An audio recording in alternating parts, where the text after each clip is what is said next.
Harka keetu faayisee isa na boonsisee madaako naachiniin taate taa iddoo namni hin jirretti qofaako kan keenatti irratti waan biraannee bonnee garaanko oolmaa keetu argitu akkam sirraanfattee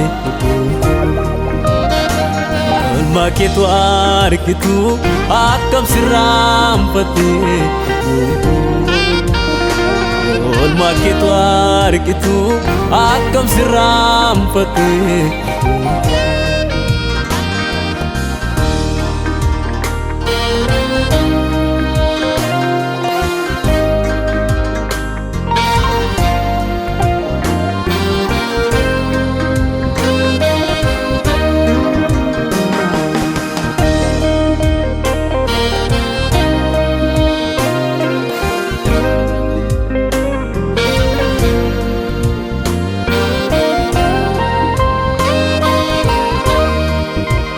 Waadaan wajjin kaane erga karaa geessee na buufne ormaanaatti hin taaneemi maara nannoo fonnee na buufne namni na jaallatus akka keenan ta'uu na dhiisa waabii koonaaf taateeti lubbuu koosiin ooftee badiisa.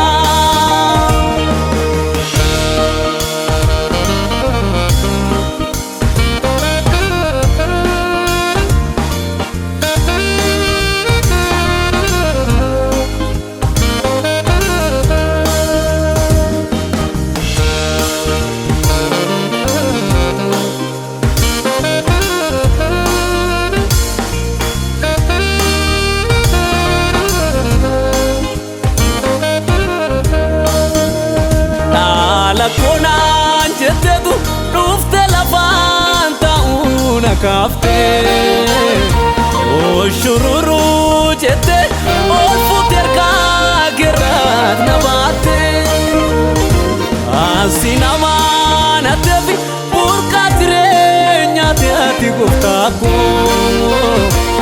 oomaan gaasiin dhiisumi siidha kanaaf ta'e nagaako.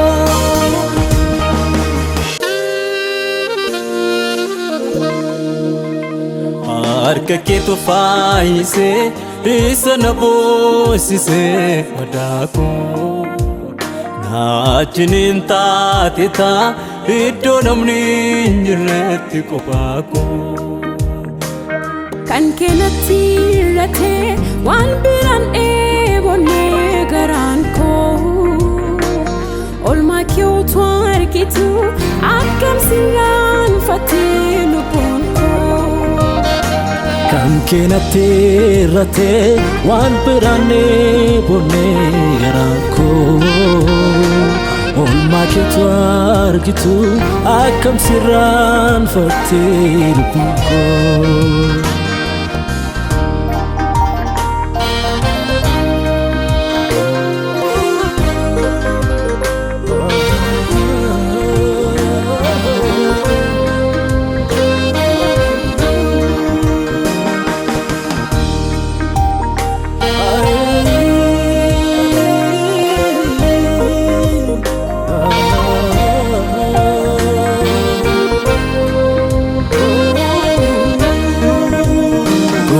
Sakee dhaga'ee ajaja keef buluu dhawwiin koo boorii fi sumadhaami hanqana ni abdadhu abdiin koo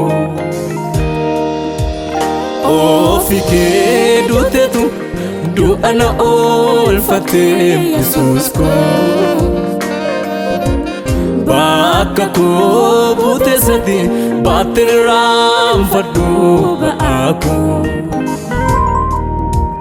gorsa kee dhaga'ee ajaja keef buluu dhawwiin koo